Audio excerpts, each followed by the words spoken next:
Hello, this is Michael Blank and welcome to another edition of Know Your Local Government. Today we're really fortunate to be able to interview the new Chief of Manchester Police, Chief Antonio Ellis. Thank you for doing this with us, Chief. Thank you, Mr. Blank. I appreciate it. Great. You could call me Michael, that's okay. Is it okay if I call you Chief? Sure thing, Michael. All right. So, how long have you been on the Manchester Police Force? Well, Michael, this is my 24th year with the agency. I have about 26 years police experience overall, starting my career in Seaside Park in 1998. Wow. And you started here when? In 2000. 2000? In October of 2000. Wow, so you've been here a little bit. I have been here a little bit. That's great. So, now as the new Chief of Police, what's your major goal for the Manchester Police Department? One of the things I think one of my goals is coming into this position was when I spoke to the governing body and I spoke to the agency about moving us forward into the new generation of policing. The job has changed a lot since I came on. There are many more facets to this profession, and I like to call it a profession, than there was when I first started. Right? We had our radio car, we went out, we did our job. If we answered calls, we made stops, and we went home. Now we've become a social worker, we've become a therapist, we've become, everything to everybody, and sometimes a babysitter as well. And the job has now become complicated, and we need much more technology to successfully operate in this day and age. So part and parcel of that was infrastructure. And working with the governing body and sitting down and saying, hey, we're going to have some big budget items that we need in the order to keep public safety going. We do eat up a large portion of the budget in public safety. But that comes with long-term commitments and service agreements and everything else on the back end to make them work. One of the big projects that we started looking at before I even became chief was an upgrade of our radio system, because the radio system now currently was installed in 2007, has about a 20-year life expectancy, and it's on its end of life right now.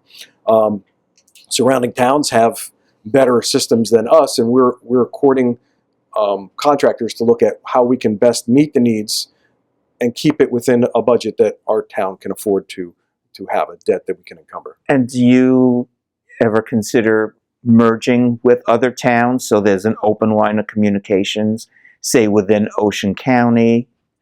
Yeah. Same coding and stuff like that, radio coding? Sure. We would call that encryption, and our system is encrypted, but we can switch channels and speak with other towns as well. So Lakehurst, they're on the county system, so the Ocean County has a very large 700 megahertz system. We are actually going up to the 700 megahertz system as well. The state police has a similar system at 700 megahertz. The system we're looking to adopt and to save money on this increase is to go onto the state police system.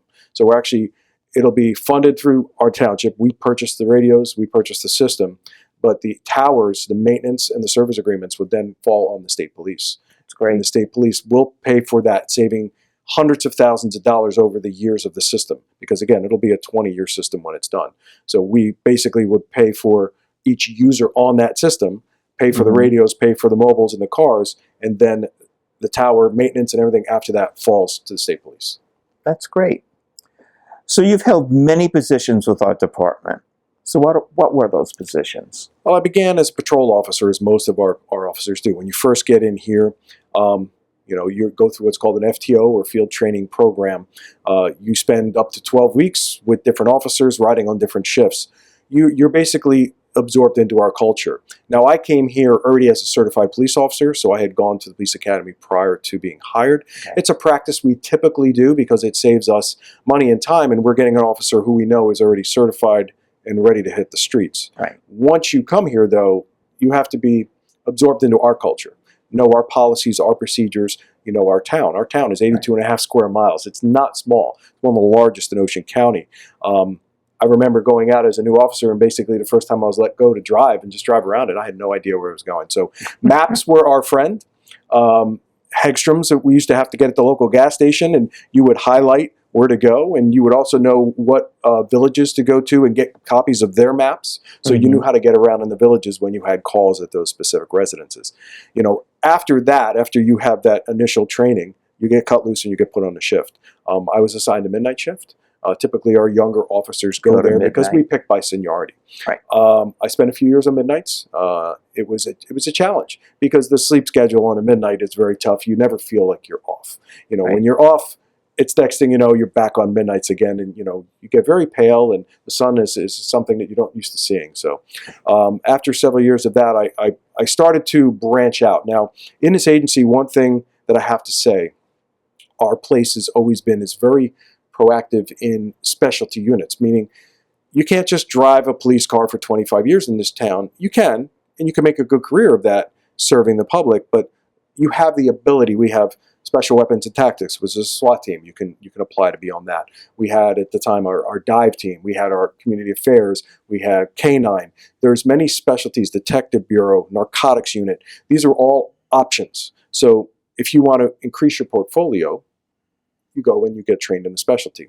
Well, I always found crashes to be fascinating. I always wanted to know, since I was a child, how an accident happened, right? As I would call them when I was a kid. And, I put in for crash investigation. I was only a couple of years on the job, and they actually said, okay, you were the only one to put in for it. I guess there wasn't a big flavor for it at the time. So they started sending me to crash classes. And those courses consist of being off the road for 2 weeks and learning a specialty, learning about physics of crashes, learning about evidence collection, learning about terminology, and everything is crash related. That avenue, I have to say, throughout my career has given me such a great opening, not just to what Manchester is, but what public safety is, because I like to coin the phrase, traffic safety is public safety. Our township is quite large, as we mentioned. We have well over 1,000 crashes a year, and we have 5, 10, 15, sometimes fatal accidents a year on our roadways. That's equivalent to a homicide investigation when something like that happens. Sometimes those acts are criminal in nature, and there's people who ultimately go to jail for them, and sometimes they're not. But there's definitely a lot of civil penalties involved. There's a lot of cost involved with a crash. From an aspect of any citizen who's involved now with insurance and loss of car and injury and proceedings in court and summonses. So there's a lot that goes into that, not to mention the first responders that have to go out there, fire, first aid, DOT, engineers, and everybody else involved. So I was able to advance in that path. In 2005, I took what was called accident reconstruction, which is like one of the top level courses. So after 2003, 2004, and 2005.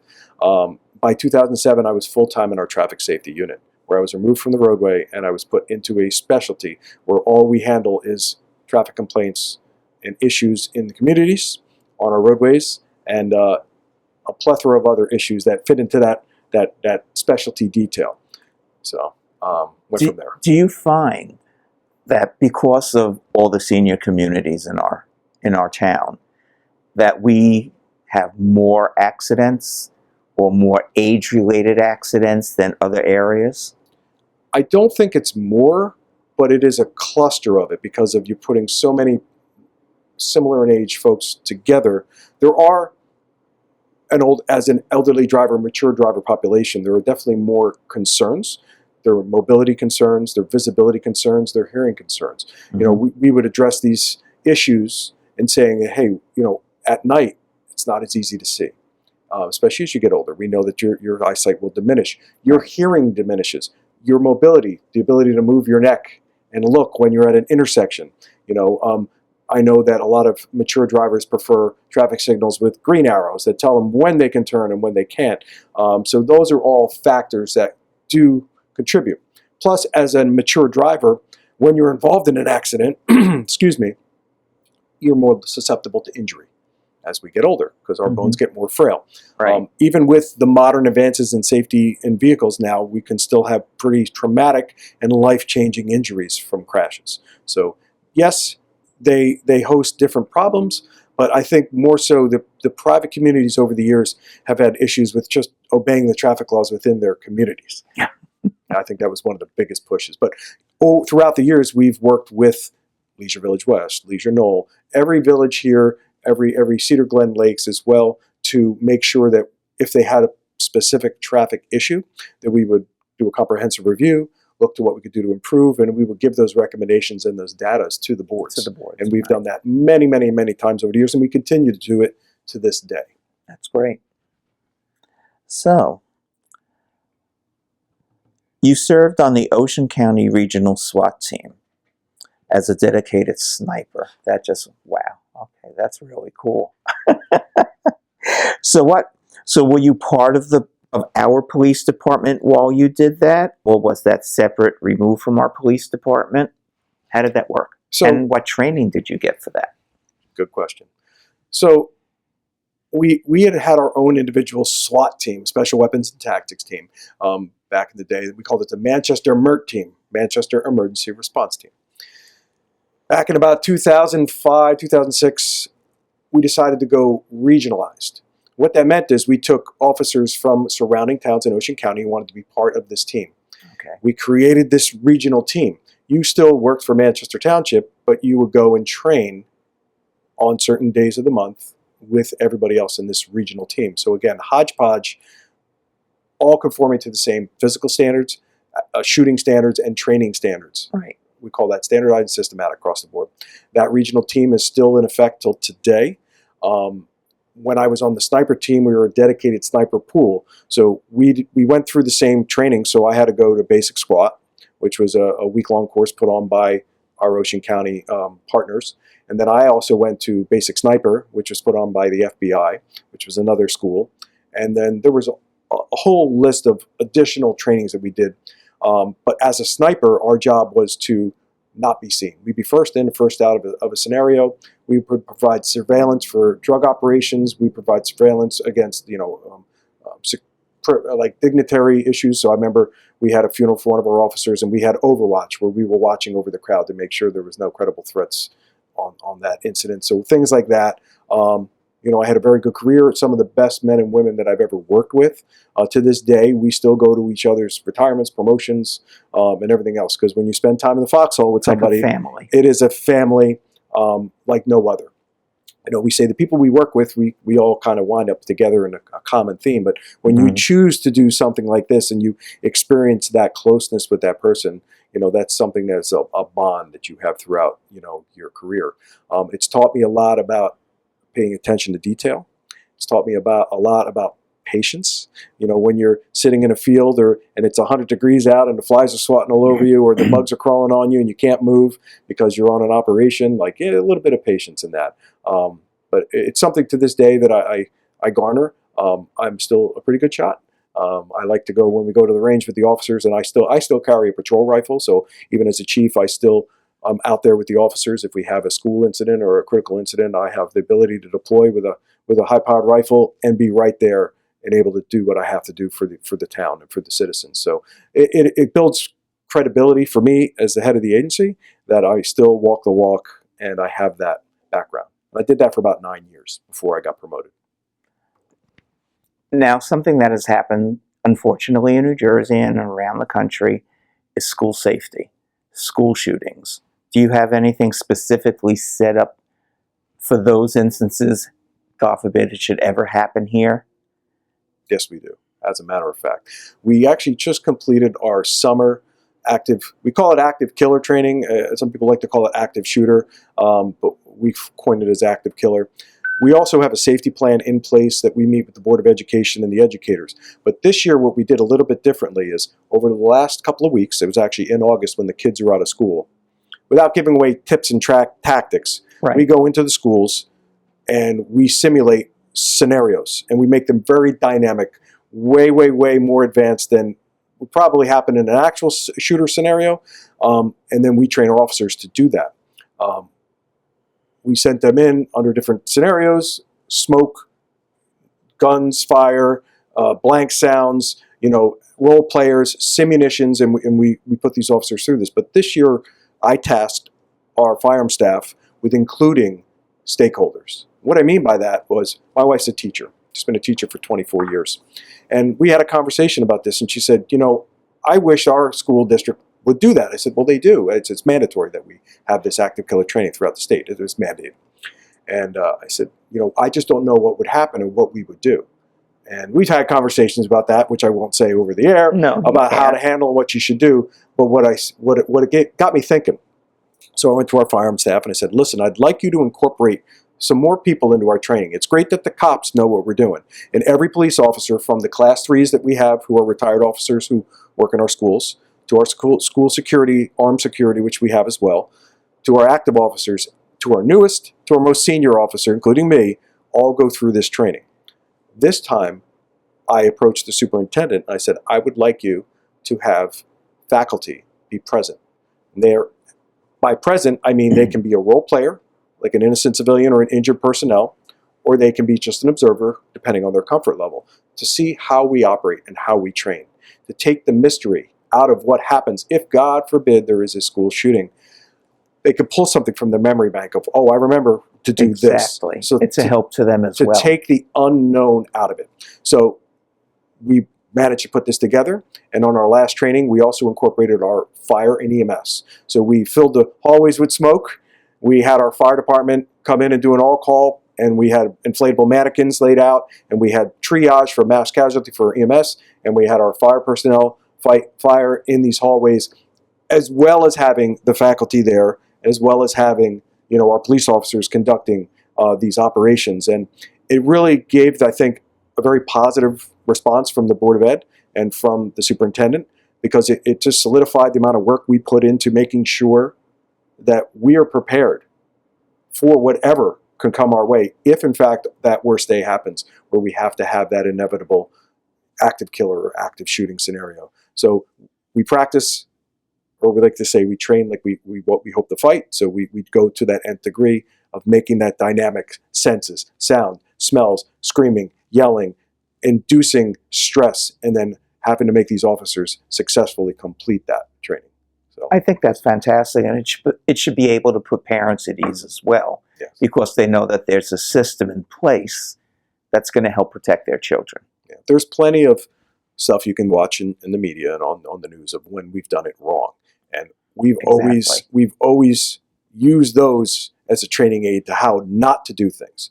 And you know, I can tell you that our program is leaps and bounds, if not one of the best in the state, is the best in the state. And we've actually had outside agencies come and watch and observe our training to mimic, to bring back to theirs. So that's a credit to our people. Absolutely. And what we do.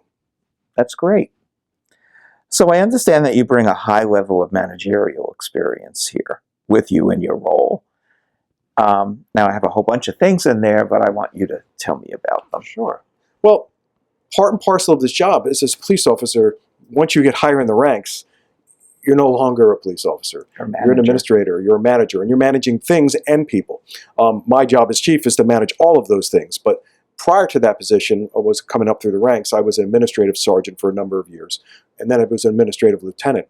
So in that realm, our uniforms are issued, we have a quartermaster system. We issue uniforms, we pay for them. For the officers. You know, we want them what to wear, and we also get them clean for them as well. That's part of their collective bargaining. We do all that. We issue that equipment. Everything this office I'm wearing right now is issued out. It belongs to the township. You know, from our weapons to our handcuffs to our uniforms, pretty much our underwear and our socks are pretty much the only thing we're bringing to the game. Everything else the township supplies. The officers are responsible for maintaining and carrying that. We've also made a recent change in our uniforms to now we're wearing the outer carrier vests that you might have seen some of the officers wear. This is their traditional uniform, Class A. This is what it was like when we were founded in 1965. We pretty much wore this all the way through. In the last 2 years, we've been transitioning. By the end of this year, we still have this uniform for formal functions, court, parades, that type of event. But we will wear the working uniform, is what we call an outer carrier or Class B uniform. And it has a ballistic vest on the outside with pouches, and it takes a lot of weight off the officers. Our officers came to the command staff about 2 years ago, and they put a comprehensive program together where they got doctors involved and showed the benefits of removing the utility belt from around the waist with the handcuffs and the radio pouches and everything else, and how that helps their back, how putting it on the shoulders helps distribute the load to give less issues with the officers. Plus, it's more comfortable in their car. Because if you think about it, our job is a lot of static, where we're sitting in a vehicle driving around. We have 82.5 square miles. We're patrolling, right? We don't have a walking beat in town. We don't have an area we walk. We drive everywhere. So if you're in that car for a 10, 12-hour shift, sitting in that car, getting in, getting out for 20 years, you're going to develop some back pain, especially if you stay physically fit, because we require that too. So part of my administrative duties was to manage our budgets and manage all of those things. So ballistic vests, how we fund and purchase those, and then get grants that pay for that stuff. Also to deal with our police fleet. So my job as fleet manager was to oversee the purchase of the vehicles and then delegate to where the vendors to repair vehicles. Because again, we buy them from very specific state contracts. We get them outfitted at other places. The emergency lighting, all of that costs money, and we have to pay for it. So part and parcel of that job was, as that manager, was to go to public purchasing courses. So Rutgers puts on a couple of courses. I went to public purchasing 1, public purchasing 2, public purchasing 3, all of which I learned about how to manage and work in local public contracts, working with our former chief, who is also qualified as a QPA, qualified purchasing agent, and we have one for the township as well that's on call, Sean Canning. Working with them to make sure that we don't just go procure things. We have to find the competitive pricing. There has to be co-ops involved. We want to be at the best interest for the taxpayer, because we're paying for the stuff with their money. It's taxes that are generating these things for the most part. So it's about fiscal responsibility. It's about documenting everything, and that process takes time. So it was about 6 years of me cultivating, doing that, working with the previous chief, working with the previous administration, learning the budgets, learning how to not run out of money and how to make that money we have go as far as possible. Because everything in this day and age, as you well know, has gone up. There's nothing that costs less. Everything costs more. From bullets to service agreements to products, everything continues to increase. And that's a challenge that we have to do. Is we can't just keep going to the well and asking for more money. The town can only sustain so much. So from a managerial standpoint, what I can purchase on grants, what I can get through reimbursements, what I can do through highway safety. We've been able to allocate a lot of subsidies, one of which was our Spillman project, was a capital project. It's about $2 million we just done a few years ago. That was upgraded. Our body cams, we got through a grant from the state, where we were able to purchase $250,000 in body cams, because now we're required to have those. So we were able to purchase that with a grant. We just recently received a burn discretionary fund grant. It's a $1.148 million for police cars. That was basically an earmark from the state. And we're in the process now of going through that, where we're able to purchase 8 new police cars, all the equipment for them, a new dog control van, because that one was aging out, and some other equipment through that grant at no cost to the taxpayers. That's great. And what do we do with the old vehicles? Do we try to sell them, or there is an trade avenue. them in? Yeah, there's a little bit. Well, there are. It depends on what we're doing. So there's an avenue. It's called Gov Deals. So anytime a fleet vehicle comes off of service, so whether it be a lawnmower or whether it be a police car, and it's now at end of life, it has to go. We have to, by resolution, put it on Gov Deals, whether it's being scrapped, recycled, or sold. It has to go to Gov Deals first. And then the public has an opportunity. A lot of times you would see our old Crown Victorias would become taxi cabs or something else like that. Yeah. In another life, they obviously have to be stripped of all their emergency equipment. They have to have all the lettering taken off. And if they're still salvageable as a vehicle, they can be sold. If it's something that has to be scrapped because it is no longer serviceable, it still has to go through that process and then be disposed of properly. We have to account for everything from the second we procure it to the second we remove it. Okay, I think we may have covered this a little bit before, but there was something about spending $2 million on Motorola Spillman communication and computer-aided dispatch. Sure. So prior to this, I would say 2007, we went on board with Spillman with Tom Server. So Tom Server was housing the server. So just imagine it's a big computer. Okay, right. They house it, and the CAD dispatches from there. So we would see their screen, we would see their stuff, they would see ours, but we worked two independent. They partitioned it. Okay.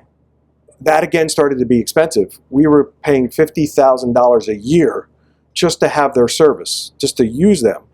they were paying per user, and that kept going up and kept going up and kept going up. And on top of that, then we had to pay a service agreement with Motorola for upwards of another $100,000 a year. So we were spending about $150,000 to $200,000 a year just to use someone else's dispatch terminal.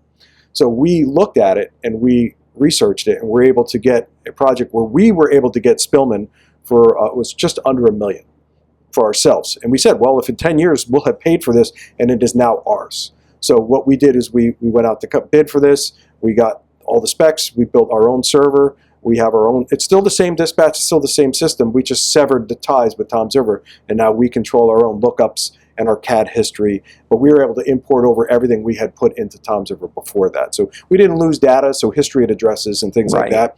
But it's a part and parcel with having our own police dispatch. It's important that when you call 911, you're talking to our police dispatchers. Like, it comes here, even though it pipes through Ocean County, it comes right to our desk. So the dispatcher that's sending a call to your house because you needed us for a medical emergency or a fire or a burglary or any other type of reason you would call 911, that person is now dispatching from our building, who knows our town, who knows our people, to a police officer who they know who they are in a town they know about. And there was something to be said about that. And that's why we invested in the infrastructure to keep everything here and employ dispatchers that are here. And we want the best quality dispatchers we can afford to pay with the best equipment we can afford to give them. And it goes the same for my police officers. I want to have the highest trained, best quality officer to do a phenomenal job for the citizens of this town that we can afford to pay. You know? Right. And that's the balance. So that was part and parcel of that $2 million covered purchase of equipment as well as the system, and paid out all of our warranties for 5 years, covered everything. So we're covered for a certain amount of time where we don't have to pay anything additional. Where seconds count, it's important. You know, and we had argued that for a while, and you know, there was regionalization ideas, like where agencies would combine into for cost saving and things like that. But we found that we could make it work. We had to do the numbers and look at everything and crunch it, that we could make it work and still provide the best services possible for our people with our own people. We in Manchester Township are the #1 call volume first aid squad in the county, leaps and bounds above everybody else. And we were the gold standard when we first set up, and everybody else has since mimicked us, and you'll see. But we are now currently at capacity where we have a full staff. We have 7 rigs on the road right now. We have 3 more that are be here delivered in October, just to offset the current rigs because they're running constantly. Trips back and forth to the hospital, trips back and forth to Deborah, to Jersey Shore. You know, they're going nonstop. Our calls volume is through the roof, and it's 24 hours a day, 7 days a week. You know, when you call, somebody's coming. Right. And we're to the point now where we're actually filling into Tom's River, because Tom's River is having a few issues over there with some staffing on their side, that we're actually running mutual aid into Tom's River because we're able to do that, because our capacity is, everybody's current on board and trained.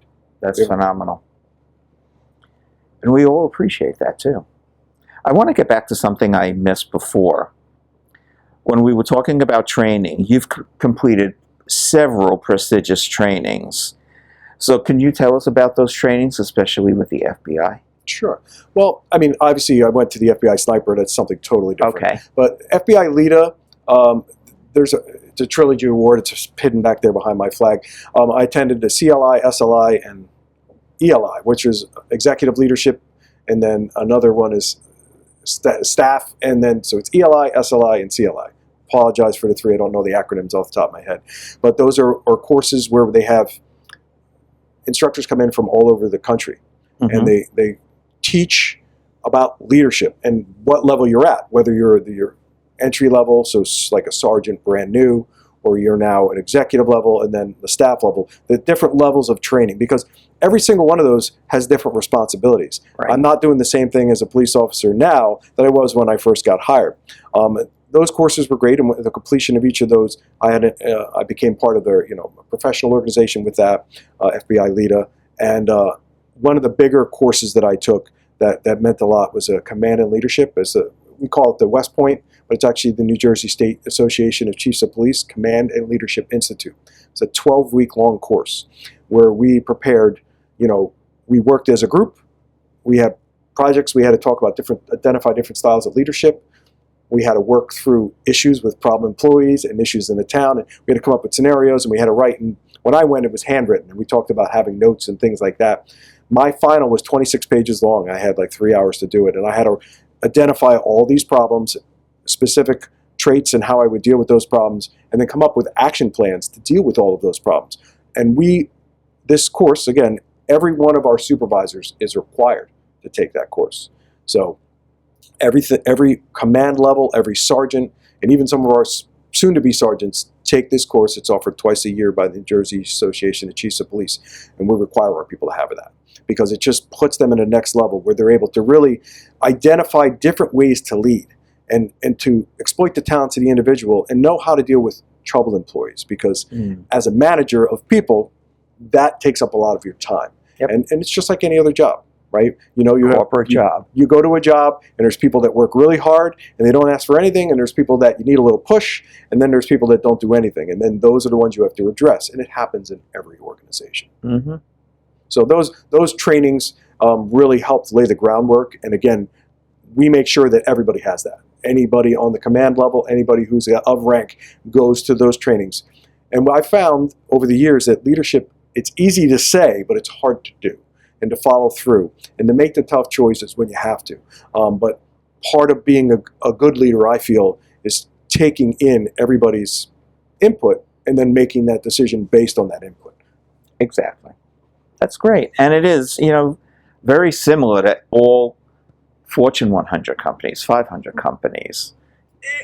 Basically, that all works the same, because I had to go through that myself with a Fortune 100 company.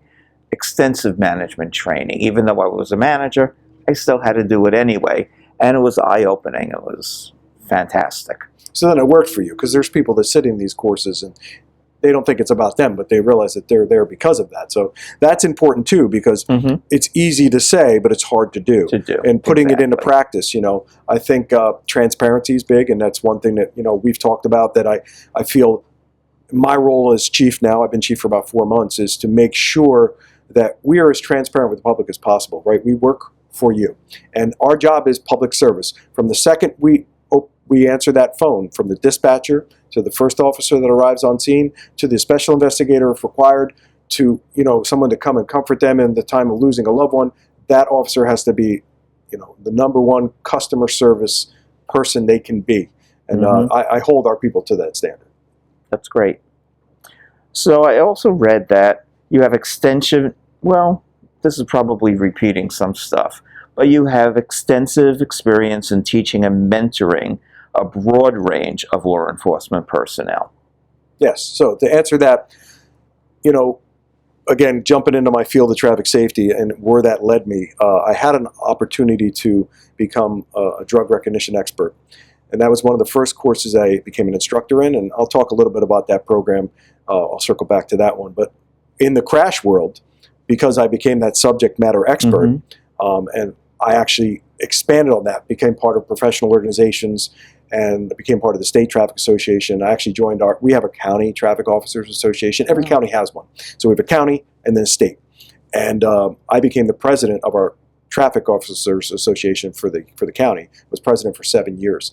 And during that time, again, networking, meeting with other people, going to other places, learning about how I could bring that safety back to Ocean County, to Manchester Township, putting people in place, training my replacements, making sure they had the best training possible so that when people call us, they come to us, they look to Manchester and say, those officers are squared away, they know what they're doing. Because again, that's that worst day when somebody comes. Right. So over the years, I wound up teaching some of these courses, because part of my job when I testify, when I go to court, and I've been to civil court and I've been in depositions and superior court, is when I give my curriculum vitae, or I talk about what I do, not only did I attend these courses, I now teach these courses. So it gives my level of credibility much higher in the eyes of the jury, in the eyes of the judges. Absolutely.